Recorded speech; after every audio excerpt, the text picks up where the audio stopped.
Last video में आपने देखा और समझा कि जो आपका हेनरी लॉ होता है लिक्विड सॉल्यूशन के लिए किस तरह से इसका यूज किया जाता है, और आपने देखा कि गैस की जो क्वांटिटी है लिक्विड में उसे हम कैसे कैलकुलेट करते हैं with the help of the Henry law. क्या क्या एप्लीकेशन थे वो आपने देखा होगा। और आज हम लिक्विड सॉल्यूशन के बारे में ही बात करने वाले हैं। और लिक्विड सॉल्यूशन में हम आज देखेंगे कि जो लिक्विड आपके पास होता है, लिक्विड सॉल्यूशन होता है, उसका वेपर प्रेशर कैसे हम डिफाइन करते हैं, और साथ में हम देखेंगे कि इससे रिलेटेड राउल्ट्स लॉ कैसे एक्सप्लेन किया जाता है। और उसके बाद हम डिस्कस करेंगे ideal and non ideal solution के बारे में। तो शुरुआत कर लेते हैं, काफी इंटरेस्टिंग होने वाला है टॉपिक। तो देखते हैं। तो सबसे पहले समझ लेते हैं कि जो आपका लिक्विड सॉल्यूशन है, एक बार मैं फिर से आपको रिवाइज करा दूं कि जो लिक्विड सॉल्यूशन का मतलब होगा कि आपके पास जो भी सॉल्यूशन बना हुआ है उसमें आपका लिक्विड एज अ सॉल्वेंट होगा। लिक्विड एज अ सॉल्वेंट, अगर आपके पास कहीं पर भी किसी भी सॉल्यूशन में लिक्विड एज अ सॉल्वेंट काम करता है तो आपका सॉल्यूशन क्या कहलाएगा? Liquid solution. अगर आपके पास कहीं पर किसी सॉल्यूशन में सॉलिड एज अ सॉल्वेंट काम करता है तो उसे हम कहेंगे सॉलिड सॉल्यूशन। और अगर आपके पास सॉल्वेंट एज अ गैस है तो उसे हम बोलेंगे गैसेज सॉल्यूशन। तो यहां पर लिक्विड सॉल्यूशन का मतलब सॉल्वेंट क्या होगा? लिक्विड होगा।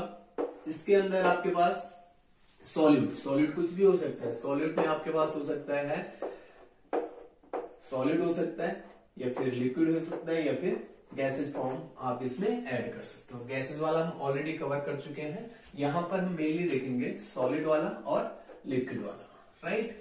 अब देखिए, जब भी हम यहां पर बात करेंगे वेपर प्रेशर की, बात करेंगे वेपर प्रेशर की, तो देखिए आपके पास सपोज करो कि यहां पर आपके पास कोई लिक्विड फिलअप किया हुआ है एज अ सॉल्वेंट हमारे पास है, राइट। अब आपको पता है कि जो लिक्विड की टेंडेंसी होती है, स्केपिंग टेंडेंसी होती है, राइट। मतलब उसका वेपराइजेशन होता रहता है किसी भी टेम्परेचर पे, वहां पर कुछ ना कुछ वेपर फॉर्म जरूर एग्जिस्ट करती है। हो सकता है उसका रेट कम हो, ज्यादा हो, वो डिपेंड करता है टेम्परेचर पर, लेकिन वहां पर वेपराइजेशन का एक पर्टिकुलर रेट, पर्टिकुलर टेम्परेचर पर जरूर देखने को आपको मिलेगा। जैसे जैसे आप टेम्परेचर बढ़ाते हो रेट ऑफ वेपराइजेशन बढ़ता जाता है, यानी कि टेम्परेचर बढ़ाने के साथ यहाँ पर जो पार्टिकल्स हैं इनका काइनेटिक एनर्जी बहुत तेजी से बढ़ने लगता है और ये अपने सरफेस को छोड़ने पे मजबूर हो जाते हैं और वेपर फॉर्म में चले जाते हैं। यानी कि टेम्परेचर के साथ जो वेपर का फॉर्मेशन होगा वो बढ़ता जाता है, राइट।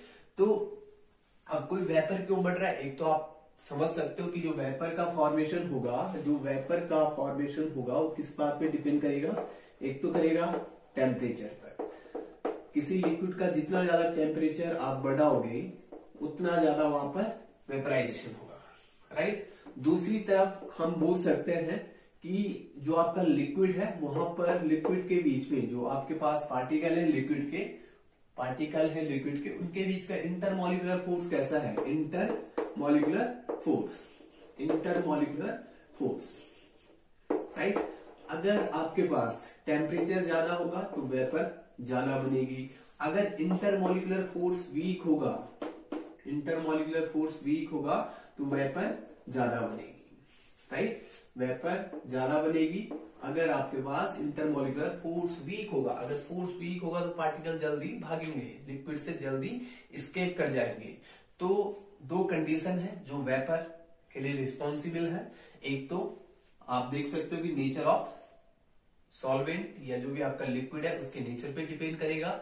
अगर आपके पास जो भी सब्सटेंस है वहां पर पार्टिकल के बीच में वीक फोर्स है तो पार्टिकल जल्दी लिक्विड स्टेट से हटकर एस्केप हो जाएगा, यानी कि वेपर बनाएगा।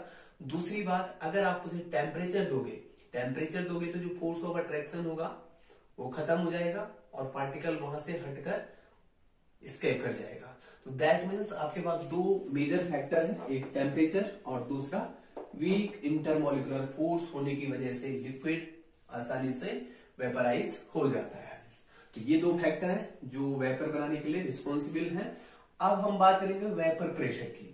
जैसे कि नाम से ही पता चल रहा है कि वेपर प्रेशर मतलब pressure due to vapour, pressure exerted by vapour over a liquid surface simply define as a vapour pressure. मतलब आपके पास सिंपल हुआ, अगर आपके पास किसी लिक्विड के ऊपर वेपर प्रेजेंट है किसी लिक्विड के ऊपर वेपर प्रेजेंट है तो वेपर के द्वारा जो लिक्विड के ऊपर प्रेशर एग्जर्ट किया जाएगा उसी को हम बोलेंगे वेपर प्रेशर। अब देखें आपके पास इनिशियली क्या होगा कि कुछ वेपर यहां पर बन रही होगी, लेकिन जैसे जैसे आप टेम्परेचर इंक्रीज करते जाओगे वेपर का फॉर्मेशन बढ़ता जाएगा। अब इस कंटेनर को, क्योंकि अगर वेपर बढ़ेगा तो ये तो निकल जाएगा, वेपर प्रेशर उतना क्रिएट नहीं हो पाएगा, इसलिए हम इस कंटेनर को क्या कर लेते हैं, क्लोज कर लेते हैं। कंटेनर को हमने क्लोज किया। अब कंटेनर को क्लोज करने के बाद आप समझ सकते हो कि जो भी यहां से वेपर बन रही होगी इस कंटेनर से बाहर नहीं जा पाएगी, यानी कि इसी कंटेनर के अंदर वो रहेगी। ठीक है, अभी पार्टिकल जा रहे हैं, इससे बाहर नहीं जा पाएंगे।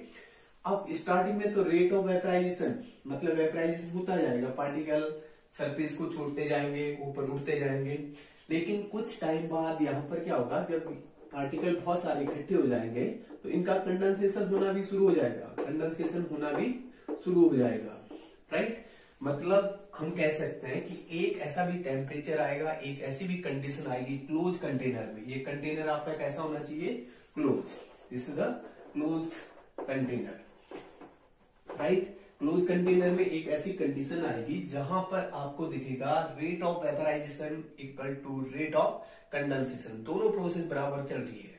Rate of vaporisation equal to rate of condensation, simply at equilibrium. आप कह सकते हो कि एक इक्विलिब्रियम कंडीशन पर at equilibrium rate of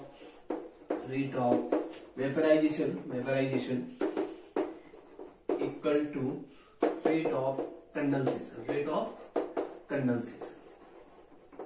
right.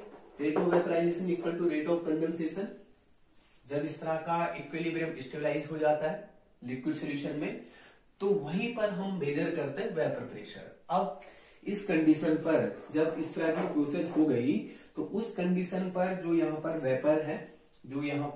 Vapour है, इस लिक्विड सरफेस के ऊपर कितना प्रेशर एग्जर्ट कर रही है, कितना प्रेशर इक्विलिब्रियम कंडीशन पर वेपर लिक्विड सरफेस के ऊपर एग्जर्ट कर रही है, वही आपका क्या कहलाता है, vapour pressure. Simple way, pressure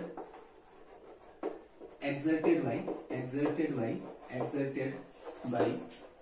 vapor at equilibrium over liquid surface is known as vapor pressure। उसी को हम क्या बोलेंगे, vapour pressure. Right, I hope आप इतना समझ पाए होंगे कि जो आपका इक्विलिब्रियम कंडीशन है, कंटेनर कैसा होना चाहिए, क्लोज होना चाहिए। पहली बात, कंटेनर क्लोज होना चाहिए, इक्विलिब्रियम होना चाहिए, राइट। और जो आपका प्रेशर एग्जर्ट किया जा रहा है वेपर के द्वारा उस टाइम पर, वही आपका क्या कहलाएगा, वेपर प्रेशर। ठीक, अलग अलग लिक्विड का अलग अलग नेचर होता है, कहीं पर वेपर प्रेशर ज्यादा होगा, कहीं पर कम होगा, वो डिपेंड करेगा किस पर, नेचर ऑफ सब्सटेंस। क्योंकि किसी लिक्विड में क्या होता है, फोर्स ऑफ अट्रैक्शन क्या होता है, बहुत ज्यादा होता है, तो उसका वेपर कम बनेगा, तो प्रेशर भी क्या होगा, कम होगा। और अगर इंटरमॉलिक्यूलर फोर्स वीक है तो वेपर जल्दी बनेगा, और वेपर जल्दी बनेगा तो मतलब सरफेस के ऊपर बहुत सारा वेपर होगा, तो प्रेशर भी क्या होगा, ज्यादा होगा। तो ये डिपेंड करता है कि जो आपका नेचर है, नेचर ऑफ सब्सटेंस, कौन सा सब्सटेंस आपके पास है। सॉल्यूट भी वेपर में जा सकता है, सॉल्वेंट भी वेपर में जा सकता है, अगर वहां पर जो मॉलिक्यूल है उनके बीच में इंटरमॉलिक्यूलर फोर्स वीक है। अब लिक्विड भी जा सकता है, लिक्विड अगर आपका सॉल्यूट है वो भी जा सकता है, गैसेस भी जा सकता है, लेकिन सॉलिड की अगर हम बात करें तो सॉलिड जो पार्टिकल्स होते हैं वो आसानी से वेपराइज नहीं होते हैं, यानी कि हम कह सकते हैं कि जो आपका सॉलिड होता है नॉन वोलेटाइल होता है। इसका मतलब उसका जो वेपर प्रेशर होगा, सॉलिड पार्टिकल ऊपर नहीं बढ़ पाएंगे, सरफेस से ऊपर नहीं जा पाएंगे, तो इसलिए यहाँ पर कोई भी vapour pressure due to the solid नहीं होगा। जबकि लिक्विड की वजह से हो सकता है, राइट, क्योंकि अधिकतर लिक्विड आपके पास कैसे होते हैं, वेपर में कन्वर्ट होने वाले होते हैं। जो बहुत आसानी से वेपराइज हो जाता है लिक्विड, उसे हम बोलते हैं वोलेटाइल, और जो नहीं हो पाता है आसानी से वेपराइज, उसे हम बोलते हैं नॉन वोलेटाइल। वोलेटाइल जैसे पेट्रोल आपने देखा होगा, आसानी से उसका वेपर बन जाता है।